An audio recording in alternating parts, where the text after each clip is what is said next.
Lembaga Penyiaran Publik Lokal, Radio Publik Kabupaten Sragen, Buana Asri FM, 94,7 MHz, saluran informasi.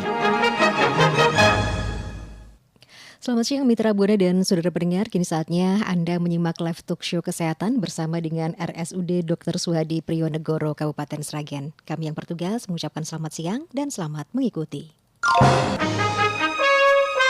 Lembaga Penyiaran Publik Lokal, Radio Publik Kabupaten Sragen, Buana Asri FM, 94,7 MHz, saluran informasi.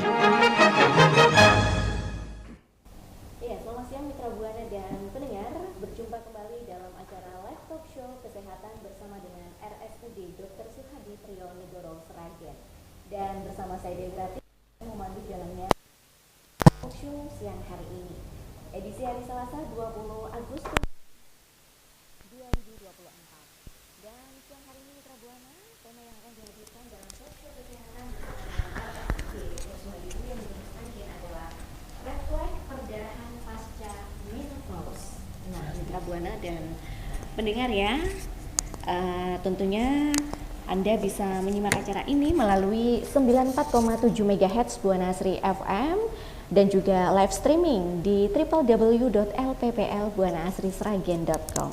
Dan kami juga nanti akan membuka interaktif ya, untuk Anda yang ingin bergabung bersama kami nanti bisa bergabung melalui line telepon di 0271890799 dan SMS ataupun WhatsApp di 082133950947. Baik, siang hari ini Dewi sudah ditemani ya dengan narasumber yang hadir ya. Siang hari ini memang sudah beberapa kali ya kita bertemu ya dokter. Iya, bersama dengan Dr. Rahman SPOG, dokter spesialis obsgin dari RSUD Dr. Suhadi Priyonegoro Sragen yang nanti akan menjelaskan ya mengenai red flag perdarahan pasca menopause. Tapi sebelumnya kita sapa dulu ya narasumber kita. Selamat siang Pak Dokter. Ya, Assalamualaikum warahmatullahi wabarakatuh. Waalaikumsalam warahmatullahi wabarakatuh. Kabar baik ya Pak Dokter hari ini? Alhamdulillah sehat. Ya, beberapa kali bertemu ya dengan dokter ini, dokter SPOG, spesialis kandungan ya Pak Dokter ya. Tapi siang hari ini kita akan membicarakan mengenai red flag perdarahan pasca menopause. Red flag, red itu merah Pak Dokter, flag itu bendera. Tapi bukan bendera merah itu. Peringatan atau suatu perhatian gitu. Bahwa kalau ada perdarahan setelah menopause itu harus menjadi perhatian. Gitu. Nah gitu. Nah itu ya Mitra Buana, harus ada perhatian, warning gitu ya Pak Dokter ya. Dan Mitra Buana juga pendengar ya, kami juga menunggu ya sekali lagi, menunggu interaktif Anda bersama kami bisa melalui line telepon di 0271890799 ataupun melalui SMS ataupun WhatsApp di 082133950947. Baik, langsung saja, red flag perdarahan pasca menopause. Bisa ini Pak Dokter dijelaskan biar masyarakat juga tahu. Taunya kan red itu merah, flag itu bendera gitu Pak Dokter. Ya, pemirsa Buana Asri, Assalamualaikum warahmatullahi wabarakatuh. Waalaikumsalam.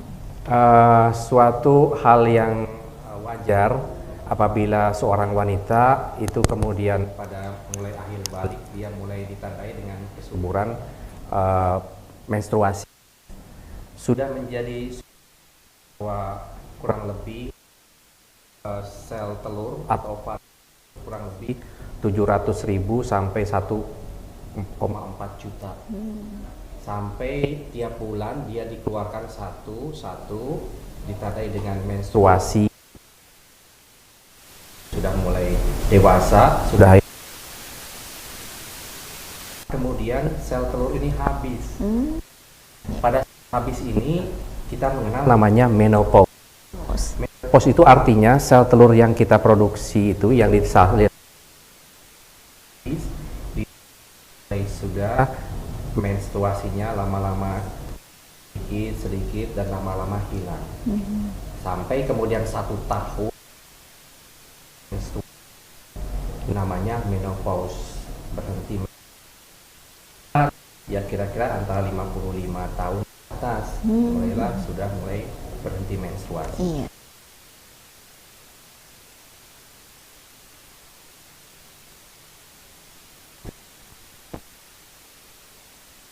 Keluar darah, apalagi darahnya itu berlebihan.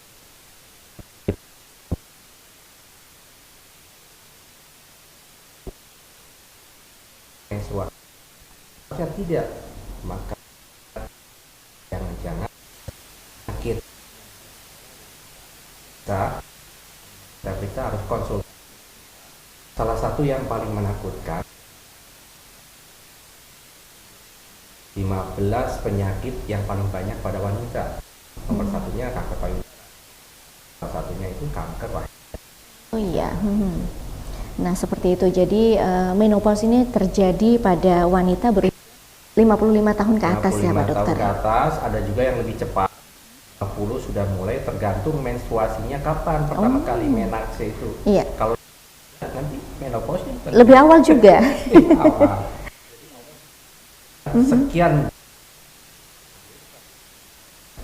Nah, itu habisnya itu tiap orang memang berbeda-beda ya, antara segitu lah 50, 56 sampai kemudian berhenti sama sekali tidak menstruasi. Nah, ini Pak Dokter, jika di usia 50 tahun itu masih mengalami menstruasi, nah ini apakah juga masih ada masa-masa subur seperti itu, Pak Dokter? Ya, hati-hati loh, banyak pasien-pasien kami disangkanya dia sudah menopause padahal masih menstruasi dan akhirnya hamil. Oh, gitu. Jadi tanda menstruasi sudah mulai berhenti antara umur 50-55 tahun, mulai kemudian menstruasinya itu tidak teratur, kadang-kadang men, kadang-kadang enggak, sampai kemudian 1 tahun kemudian berhenti sama sekali tidak men, namanya menopause. Ada yang namanya pre-menopause, sebelum terjadi menopause dia pre-menopause dulu, yaitu tadi tandanya menstruasinya mulai tidak teratur. Gitu. Kesuburannya pun sudah mulai berkurang, ya jarang yang kemudian hamil umur 50 atau 55 tahun, ya. Tapi itu tandanya bahwa kemudian kita kalau sudah berhenti men, bahwa kita menginjak namanya lansia. Oh, gitu. Usia lanjut. Usia lanjut itu tadi ya. Bagi seorang wanita ketika menopause itu, kalau misalkan kita lagi masa subur, kulitnya kan halus, bersih gitu ya. Tapi kalau sudah menopause, nah artinya kita sudah mulai siap-siap gigi, kulit kita mulai keriput. Kemudian jalan kita yang tegak, hanya lama-lama jongkok, dan kemudian kadang-kadang kalau ingatan itu berkurang juga, kadang-kadang suka lupa. Pikun itu. Nah, tambah usia, pikun kita tambah ini. Ya itulah sudah sunatan dari sunat dari Allah bahwa suatu saat kita akan lama-lama menua. Iya. Gitu. Nah, ini Pak Dokter, jika ada ini ya keluhan perdarahan pasca menopause, nah ini apa sih yang menyebabkan ini gitu? Nah, seseorang yang dinyatakan sudah menopause 1 tahun dia tidak menstruasi, kalau seandainya masih mengalami menstruasi itu harus diwaspada tadi, hati-hati, jangan-jangan yang kita takutkan itu terjadi. Salah satunya adalah kanker rahim. Memang ada beberapa juga yang karena misalkan erosi, karena ada daging tumbuh namanya polip gitu. Nah, itu semua itu tidak bisa kita tentukan kalau kita tidak periksa. Jadi kita yang paling takutkan dulu jangan-jangan kanker rahim. Nah, tanda-tandanya itu stimulasi berdarah. Kadang-kadang kalau sudah menopause itu kan atrofi ya. Jadi mulai mengkerut, kadang-kadang ada luka juga di situ, lecet karena memang sudah kering. Kalau suaminya itu masih aktif, kadang-kadang perdarahan habis hubungan ternyata lecet, kalau enggak luka gitu. Nah, itu harus kita periksa. Oh, gitu ya Pak Dokter. Tapi yang paling kita waspadai nanti di dalam pemeriksaan itu kita periksa kadang-kadang ada tumornya enggak. Teraba sih gampang, kalau apalagi kalau kurus ada teraba massa gitu keras di situ, kemudian digoyang sakit kadang-kadang, kemudian juga pegal pinggang, panas segala macam. Kadang-kadang kita meraba kok ada benjolan gitu. Itu jangan-jangan kanker rahim yang kita. Gitu. Nah, ini Pak Dokter, adakah tanda bahaya yang membutuhkan rujukan jika terjadi red flag perdarahan pasca menopause itu? Ya, nanti segera kalau memang itu bagi putranya atau segera rujuk ke dokter untuk melakukan konsultasi, dikatakan, "Dok, kenapa ibu saya kok masih menstruasi?" begitu ya. Gitu. Ada yang sampai 60 tahun kok belum berhenti-berhenti gitu. Nah, itu nanti kita melakukan pemeriksaan-pemeriksaannya, bukan saja kita memakai alat bantu. Alat bantunya itu kita melakukan kadang-kadang USG, kalau enggak salah satunya kita periksa secara langsung bagaimana mulut rahimnya. Yang ada juga mulut rahimnya ternyata ada tumor di situ nempel, kalau enggak ada seperti kanker mulut rahim ya, jadi mudah berdarah, kemudian ada keputihan nggak sembuh-sembuh gitu dan agak berbau. Nah, itu salah satu gejala daripada kanker mulut rahim ya, kanker rahim.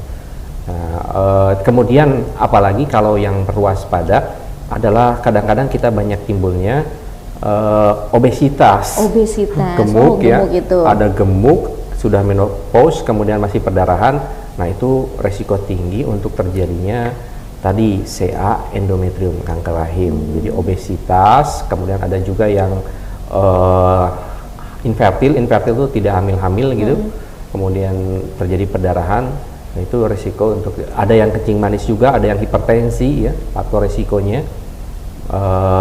Kemudian terjadi yang namanya perdarahan pasca menopause. Berarti ini macam-macam ya Pak Dokter ya? Ya. Untuk bahaya-bahaya yang ditimbulkan red flag pasca menopause ini? Itu perlu pengawasan. Kalau misalkan ada seperti itu, segeralah konsultasikan, karena kalau stadium dini itu awal kita ketahui, maka pengobatannya tentunya akan lebih baik daripada kita terlambat. Kalau terlambat sudah stadium tinggi, mungkin sudah sampai ke metastase ke paru atau kemana gitu, nah itu akan lebih prognosisnya. Kalau kita ngitung kanker rahim itu prognosisnya 5 tahun. Kalau 5 tahun masih bisa survive nggak, masih hidup nggak gitu ya. Kalau misalkan sampai 5 tahun itu bagus. Gitu. Kita ngitungnya per 5 tahun. Per 5 tahun ya Pak Dokter ya menghitungnya. Jadi kalau stadium dini kita ketahui tentunya lebih bagus ya. Jadi perlu perhatian itu, kalau misalkan ada gejala gitu cepatlah, jangan sampai terlambat. Karena kalau sudah terlambat takutnya memang kanker, kemudian sudah stadium yang lanjut.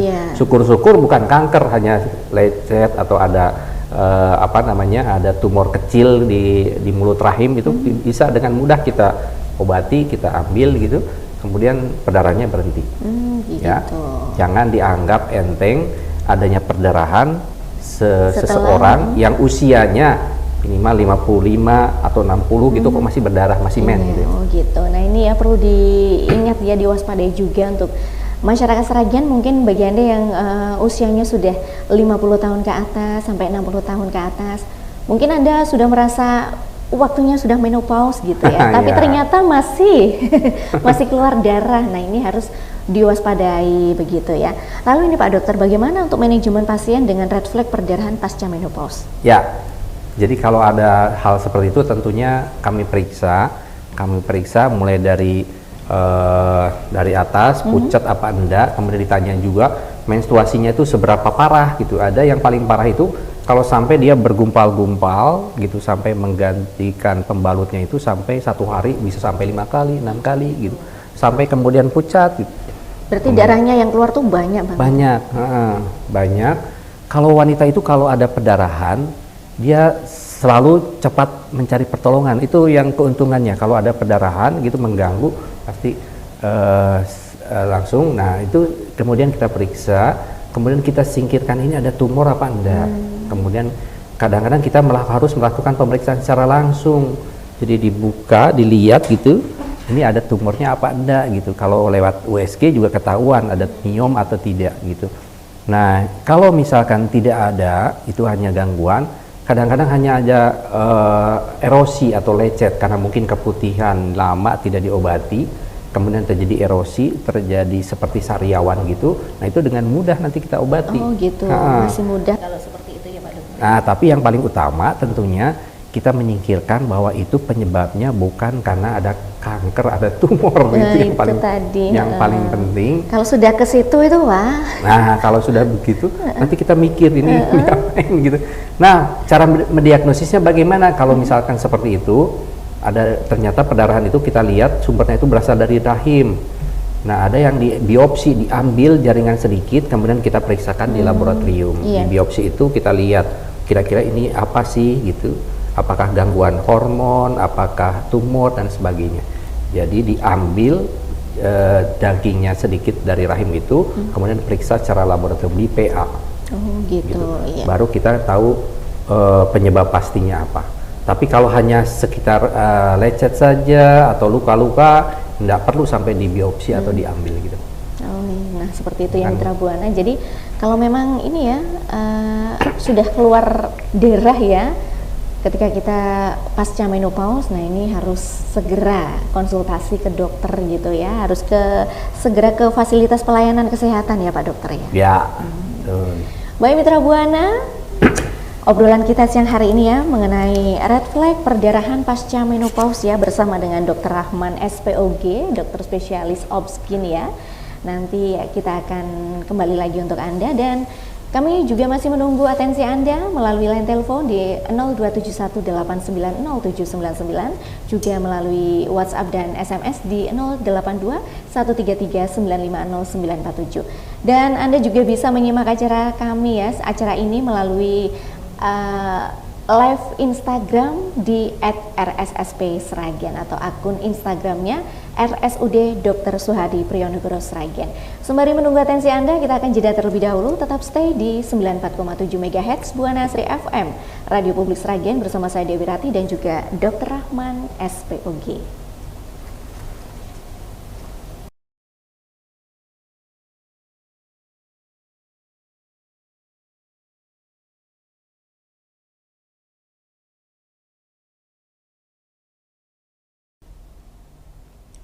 Baik Mitra Buana dan pendengar ya, kembali lagi dalam acara live talk show kesehatan bersama dengan RSUD Dr. Suhadi Priyonugroho Sragen dan juga bersama dengan narasumber kita ya Dr. Rahman SPOG, dokter spesialis obskin dari RSUD Dr. Suhadi Priyonugroho Sragen. Dan tentunya masih bersama saya Dewi Rati ya Mitra Buana yang menemani Anda. Baik, masih di live talk show, kita tunggu atensi Anda melalui line telepon 0271890799 ataupun melalui SMS dan juga WhatsApp di 082133950947. Masih seputar red flag perdarahan pasca menopause ya. Kalau tadi sudah disampaikan oleh Pak Dokter ya mengenai red flag. Nah, ini adalah salah satu hal ataupun warning ya Pak Dokter ya, seperti itu bagi Anda yang mungkin sudah waktunya menopause, sudah menopause tapi ternyata masih juga ini ya mengalami menstruasi. Nah, ini harus segera dikonsultasikan. Dan juga sekali lagi Anda juga bisa menyimak acara ini melalui live Instagram di @rssp Sragen. Baik Pak Dokter ya, di dunia kedokteran ini ada istilah anamnesis. Nah, Pak Dokter, anamnesis itu apa sih? Apa berkaitan dengan red flag ini, Pak Dokter? Ya, anamnesis itu senjata kita untuk menggali apa sih kira-kira penyakitnya. Jadi kita tanya, Ibu keluhan kesini apa? Perdarahan misalkan, kita tanya perdarahannya itu berapa banyak, kapan terjadinya, kemudian pencetusnya apa kira-kira, apakah ibu ini perdarahannya itu dari kemaluan itu habis hubungan atau trauma gitu. Nah, kemudian riwayat keluarganya, apakah ada riwayat tumor atau dan sebagainya. Nah, itu akan menggali beberapa keadaan, 80% atau 90% kita akan tahu ke arah mana sakitnya dari anamnesis itu, dari kita tanya kepada pasiennya sendiri. Ya, dari gejala itu kita melakukan evaluasi kira-kira diagnosisnya apa sih, kira sakitnya apa gitu. Nah, setelah kita menanamnesis, kemudian kita arahkan, kita fokus ke pemeriksaan fisiknya, kira-kira yang mengarah ke yang penyebab tadi. Misalkan kalau ada perdarahan dari kemaluan, ya kita nanti fokusnya ke arah sana. Jadi pemeriksaannya, dari pemeriksaan perutnya kira-kira ada tumor apa enggak, kemudian dari dalamnya ada massa tumor atau sebagainya. Itu kira-kira sekarang. Jadi anamnesis itu mengarahkan kita nanti pemeriksaannya agar nggak berlarut lama-lama. Dari situ kita bisa memprediksi kira-kira itu. Seperti itu. Nah, ini Pak Dokter, anamnesis ini apakah juga dilakukan untuk mengetahui riwayat tertentu? Ya, seperti misalkan kalau kita menduga bahwa itu kanker rahim, Kanker rahim itu ya kalau semua kanker itu di samping pola dari hidup kita, katakanlah salah satunya adalah pola makan kita terlalu banyak lemak dan obesitas menjadikan kegemukan. Kemudian juga ada salah satu yang genetik itu keturunan gitu. Maka kita akan tanya, ibu adakah di keluarganya misalkan keluarga yang sakit serupa seperti ibu atau pernah kanker payudara dan sebagainya. Itu akan lebih memfokuskan kita ke arah diagnosis itu. Oh iya, tentu itu, karena tidak ada semua kanker itu, kadang-kadang hanya 2 faktor itu, ke pola hidup dan kemudian ada faktor turunan dan faktor luar. Jadi tadi makanan-makanan sebagainya dan faktor turunan itu sangat berpengaruh kemudian terjadinya kanker. Seperti itu. Jadi anamnesis itu nanti mengarahkan ke arah sana. Ini Pak Dokter ya, sebelum lanjut lagi ke materi, Ya. nah ini ada pertanyaan yang masuk Pak Dokter. Ya, selamat siang untuk Bu Miko yang ada di Kadipiro Sambirejo. Ini bertanya, Assalamualaikum Pak Dokter dan Mbak Dewi. Pak Dokter, kalau sudah menopause, apakah masih bisa hubungan suami istri? Terima kasih Pak Dokter. Nah ini. Ya, pertanyaan bagus. Jadi salah satu nanti kalau ada pasien itu datang kemudian perdarahan sudah menopause gitu, pertanyaan kita juga kira-kira ibu habis hubungan apa enggak gitu ya. Iya. Karena ada yang trauma itu robek atau enggak lecet gitu. Salah satunya penyebabnya itu. Kenapa bisa begitu? Karena ketika menopause maka itu akan mengkerut ya bagian dari kemaluan wanita itu, kemudian mengkerut dan mengecil, dan kemudian lubrikan atau cairannya itu sama sekali sedikit atau kering ya. Jadi sehingga kalau hubungan akan menjadikan jadi sakit gitu ya. Kemudian kadang-kadang karena keringnya tersebut bisa menyebabkan trauma atau robek kalau nggak lecet gitu. Nah memang kalau misalkan ada bapaknya itu memang masih aktif, itu boleh hubungan.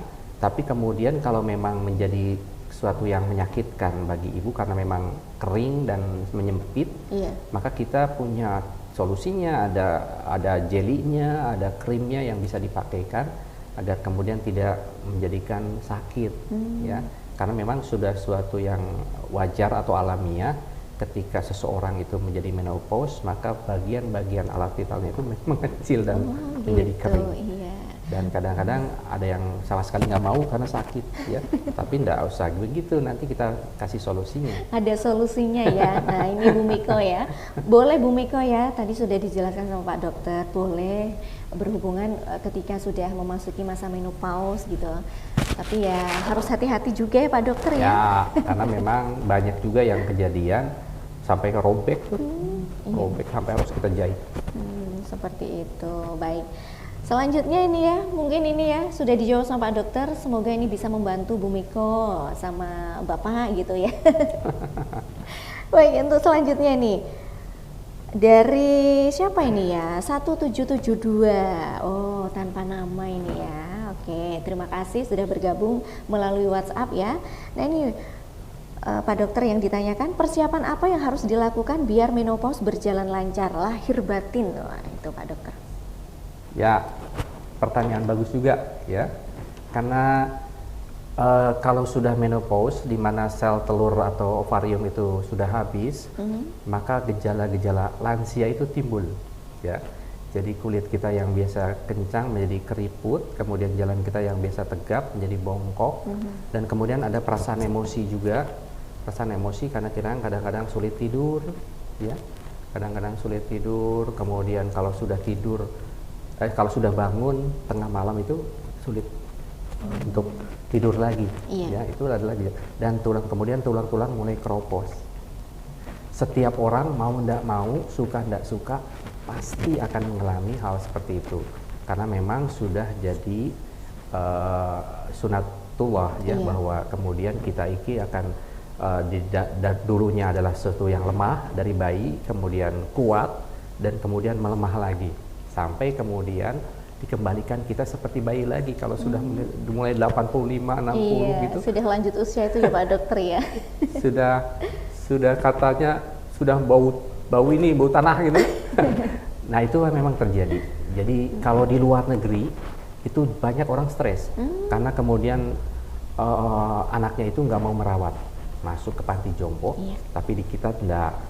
Di kita ini kita punya cucu, kita punya keluarga, apalagi seorang anak yang menyayangi orang tuanya. Sungguh luar biasa kekeluargaan itu membuat kita adem, membuat kita tenang. Iya. Nah itulah cari kesibukan-kesibukan yang tidak membuat kita ini gelisah, ya, karena memang itulah yang terjadi ketika namanya menopause. Kalau wanita laki-laki itu namanya andropause, sama juga. Ya. Oh ada juga Pak Dokter yang Iya, laki-laki. sama. Jadi itu usia berapa kalau andropause? Laki-laki kan testosteron, kalau perempuan itu ovarium. Nah itu kemudian sama juga begitu.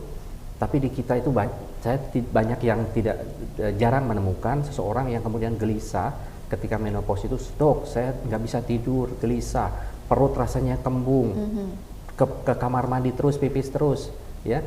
Tapi seseorang yang kemudian soleh menerima apa keadaannya, bahwa saya ini sudah mulai lansia, dia dengan bergabung dengan cucunya, melakukan aktivitas yang sama-sama dengan seusianya. Jadi ada aktivitas yang tidak membuat jadi gelisah dan bosan, ya. Gitu. Apalagi kalau kita banyak kemudian tengah malam terbangun karena menopause, ya lakukan sholat tahajud dan sebagainya yang membuat kita dekat kepada Allah Subhanahu wa Ta'ala. Tentunya kuncinya keadaan demikian adalah peringatan dari Allah bahwa kita sudah mulai menua. Hanya dengan mengingat Allah hati akan menjadi tenang. Maka kesanalah kita nanti mengarah bahwa usia adalah penyakit yang nggak bisa disembuhkan, nggak ada obatnya. Penyakit itu nggak bisa di stop, nggak bisa kita stop agar tetap awet muda. Ada juga yang kemudian kalau di daftar kandungan itu ada yang meminta, dok saya tetap pengen awet muda, suntik saya. Bisa disuntik, dikasih estrogen. Kalau laki-laki dikasih testosteron, nanti dia seperti laki-lakian dan kewanitaannya tetap ini. Tapi apa efek sampingnya? Jadi kanker. Ketika kita suntik testosteron, ketika suntik estrogen berubah jadi kanker rahim. Kalau enggak kanker prostat, akhirnya meninggal juga karena kanker. Tetap ada efek sampingnya ya Pak Dokter ya. Iya, meskipun ada solusi. Gak bisa dilawan tua itu. Mau nggak mau, suka nggak suka, pasti kita juga ketemu yang namanya menopause dan andropause kalau laki-laki. Iya. Tapi itu andropause itu tetap sama juga untuk usianya. Sama. Jadi mulai keriput, yang tegap jadi bongkok, kemudian yang paling kelihatan adalah ingatan, jadi pikun. Kadang-kadang sholat berapa rakaat lupa, ini berapa rakaat lagi. Ini tanda-tanda sudah tua. Nah ini dari yang tadi ya 1772 sudah bergabung dan sudah disampaikan juga oleh Pak Dokter jawab ya pertanyaannya tadi gitu ya, persiapan pasca menopause lahir batin gitu. Ada lagi nih yang masuk Pak Dokter pertanyaan. Selamat siang Mbak Dewi dan Pak Dokter ya, selamat siang juga. Dari Andi di Sragen, mau tanya apa yang terjadi saat proses menopause terjadi dan kaitannya terhadap hormon pada wanita. Ya, tadi sudah saya sebutkan bahwa wanita itu diciptakan Allah kurang lebih 1,2 sampai 700.000 sel telur. Iya. Tiap bulan dikeluarkan satu dalam bentuk kita menstruasi tiap bulan, sampai kemudian suatu saat habis sel telurnya tersebut, kurang lebih usia 55 ke atas ya. Apa gejalanya ketika habis itu? Maka ditandai yang paling utama adalah berhentinya mens. Artinya kalau tidak berhenti mens, berarti hormon wanita itu, hormon estrogen sudah tidak dihasilkan lagi. Hormon estrogen itu sama dengan hormon kecantikan. Maka kulitnya halus, tidak keriput, tulangnya tidak osteoporosis, tidak pengeroposan, tetap kuat. Ketika hormon estrogen itu habis, maka bersiap-siaplah mulai beruban, kemudian kulitnya keriput dan tulangnya pengeroposan, osteoporosis. Itu hubungannya dengan estrogen. Bisa nggak dok diperpanjang hormon estrogen? Bisa, kita kasih obat, kita kasih suntikan, tapi berubah menjadi efek sampingnya adalah jadi kanker rahim, kalau wanita laki-laki menjadi kanker prostat. Akhirnya sakit yang luar biasa ketika kita terjadi kanker. Seperti itu ya Pak Dokter ya. Ya, jadi memang itulah keadaan manusia, bahwa penuaan itu sudah terprogram di dalam tubuh kita. Mbak sekarang hari ini masih menstruasi, artinya masih punya estrogen.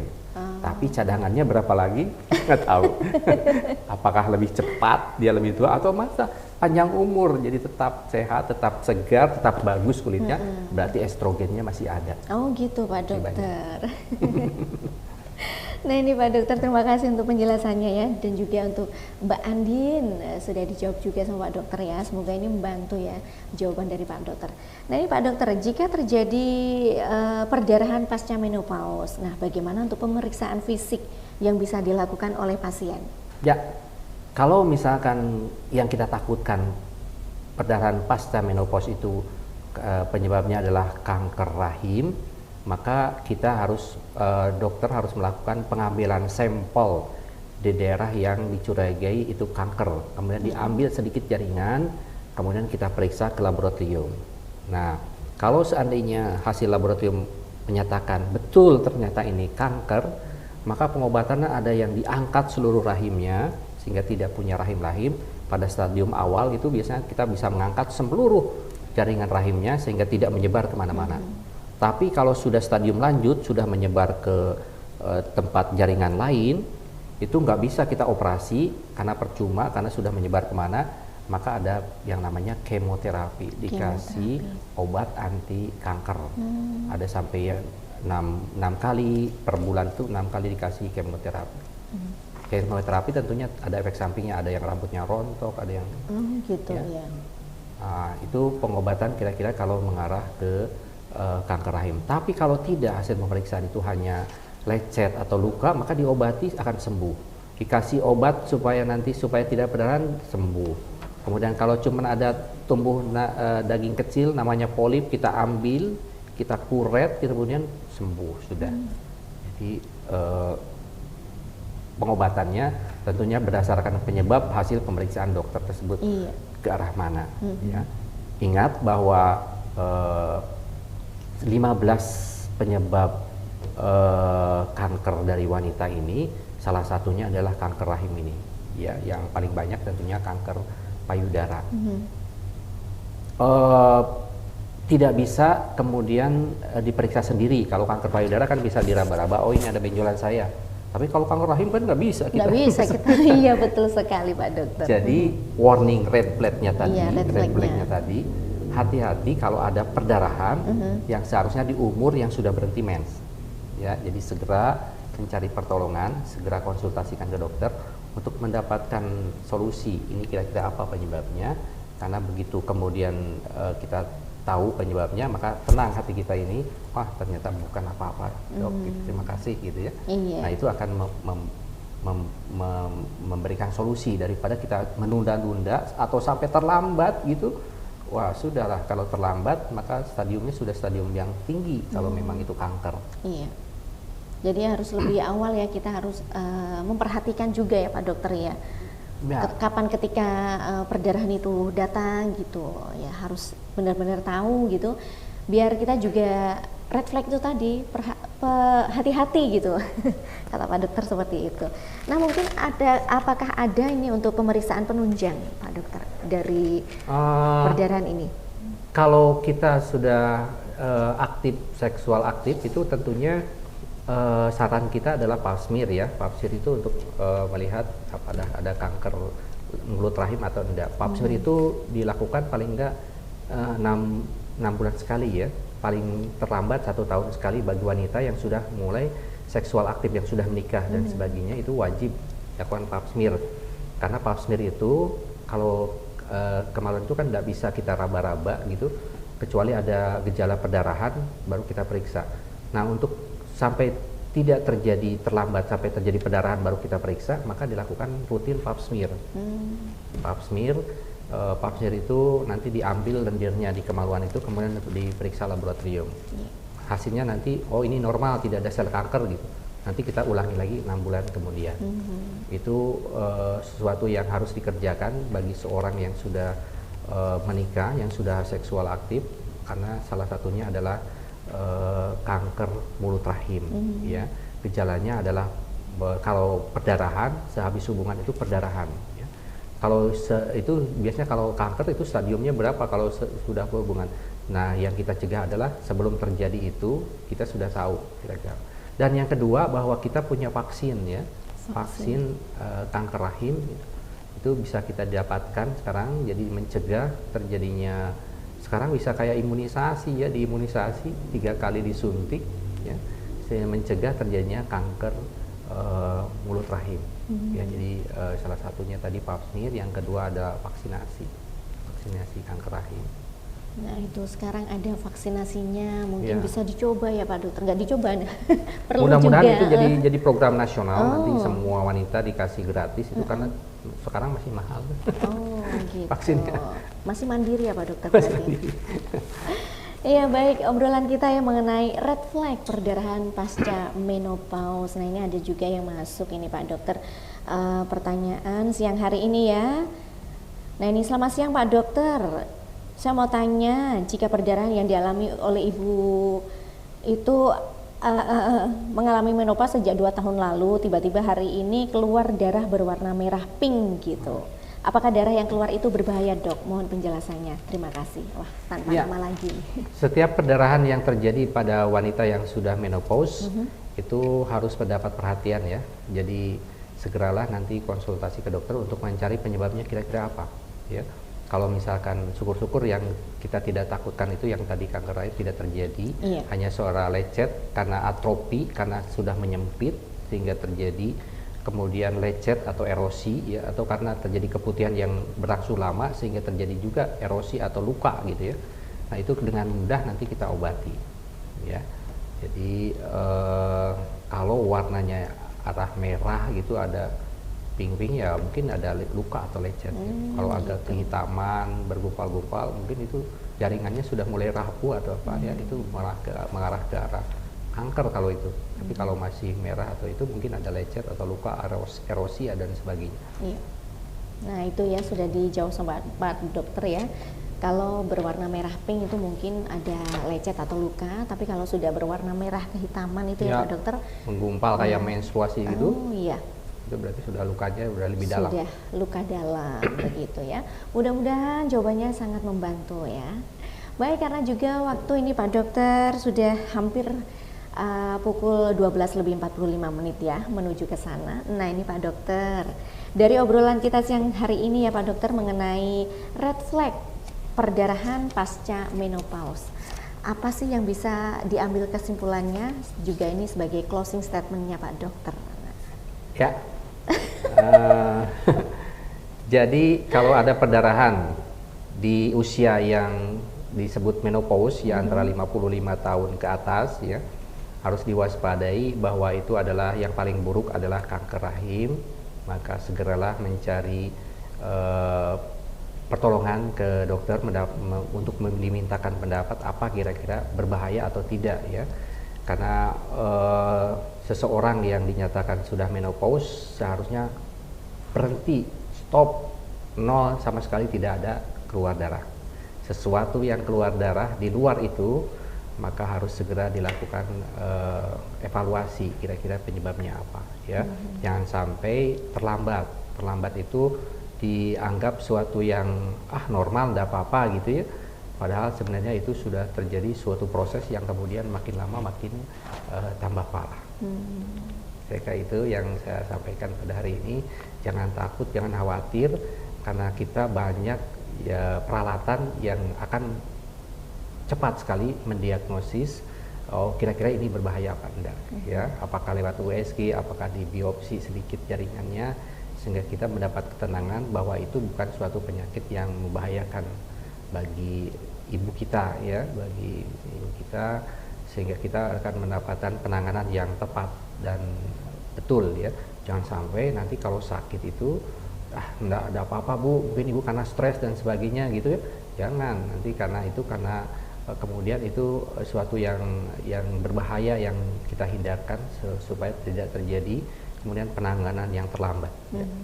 Nah itu ya closing statement dari Pak Dokter.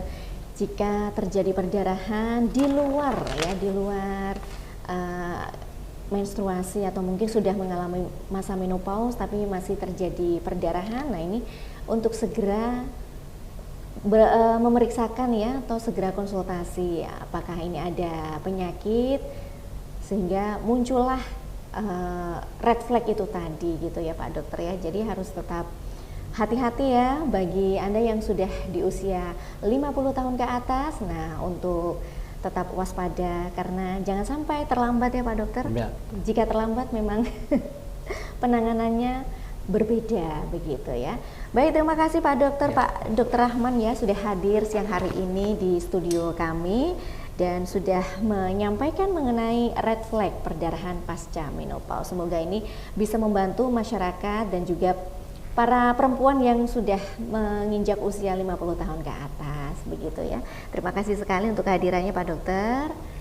Semoga lain waktu kita bisa berjumpa lagi dengan topik yang lain tentunya seperti itu. Baik Mitra Buana dan pendengar ya, demikian live talk show kesehatan untuk edisi kali ini dengan tema red flag perdarahan pasca menopause bersama narasumber Dr. Rahman SPOG, dokter spesialis obskin dari RSUD Dr. Suhadi Priyonego Sragen. Semoga apa yang disampaikan Pak Dr. Rahman ini bermanfaat dan sampai jumpa dalam acara talkshow kesehatan edisi selanjutnya. Jangan lupa untuk selalu menjaga kesehatan. Saya Dewi Rati beserta tim yang bertugas mengucapkan terima kasih atas kebersamaan dan perhatian Anda dan selamat siang.